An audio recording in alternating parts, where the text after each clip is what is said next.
सुशांत सिंह राजपूत की मौत का मामला उलझता ही जा रहा है और उसके साथ एमवीए सरकार भी। गठबंधन में खलबली मची है कि अगर सीबीआई ने आदित्य ठाकरे को पूछताछ के लिए बुला लिया तो क्या होगा। ऐसे में सरकार में शामिल कांग्रेस और एनसीपी क्या करेगी। इसको लेकर महाविकास अघाड़ी के नेता अभी से अपनी रणनीति बनाने में जुटे हुए हैं कि अगर ऐसी कोई नौबत आती है तो उन्हें क्या करना चाहिए।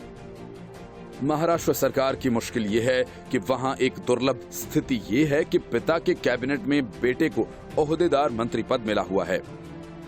जाहिर है अगर जांच ने कोई नई शक्ल अख्तियार की तो विपक्ष को सरकार को घेरने को बहुत बड़ा मौका मिल सकता है और विपक्ष खुलकर आदित्य ठाकरे और उद्धव ठाकरे का इस्तीफा मांग सकता है। बॉलीवुड एक्टर सुशांत सिंह राजपूत की संदिग्ध मौत की जांच सीबीआई के हाथों में जाने के साथ ही महाराष्ट्र की महाविकास अघाड़ी सरकार के भीतर मुख्यमंत्री उद्धव ठाकरे को लेकर खलबली मची हुई है। गठबंधन के नेताओं को अंदर ही अंदर लगता है कि आने वाले दिनों में मुख्यमंत्री के लिए गठबंधन धर्म और उनके मंत्री पुत्र आदित्य ठाकरे को लेकर परिवार की चिंता के बीच क्या संतुलन कायम रख पाना किसी अग्निपथ पर चलने से कम नहीं रहने वाला। क्योंकि गठबंधन के नेताओं को आशंका है कि अगर सीबीआई की जांच ने कोई नया मोड़ लिया तो मुख्यमंत्री के रणनीतिक कौशल के लिए परीक्षा की घड़ी साबित हो सकती है।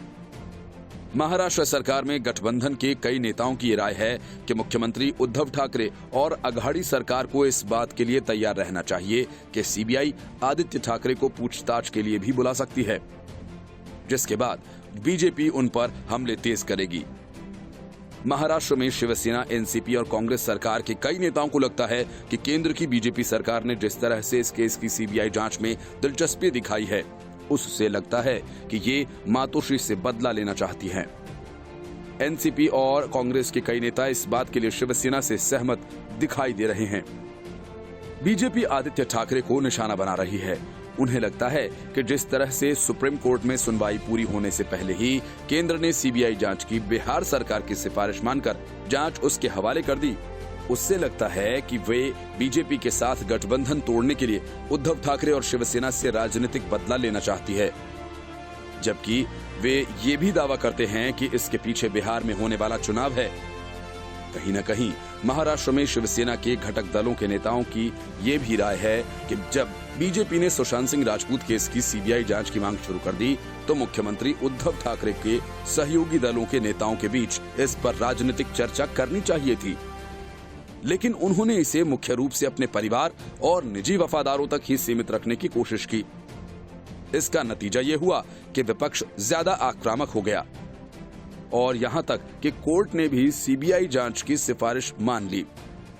उद्धव के सहयोगी तब इस बात से अंदर खाने बहुत मायूस हो गए थे जब उन्हें पता चला कि उन्होंने चुपचाप अपने एक वफादार अनिल परब को केंद्रीय मंत्री नितिन गडकरी को मनाने के लिए भेज दिया है। उन्हें उम्मीद थी कि गडकरी पार्टी से उठ रहे सीबीआई जांच की मांग को दबा देंगे, लेकिन इसमें उद्धव नाकाम रहे।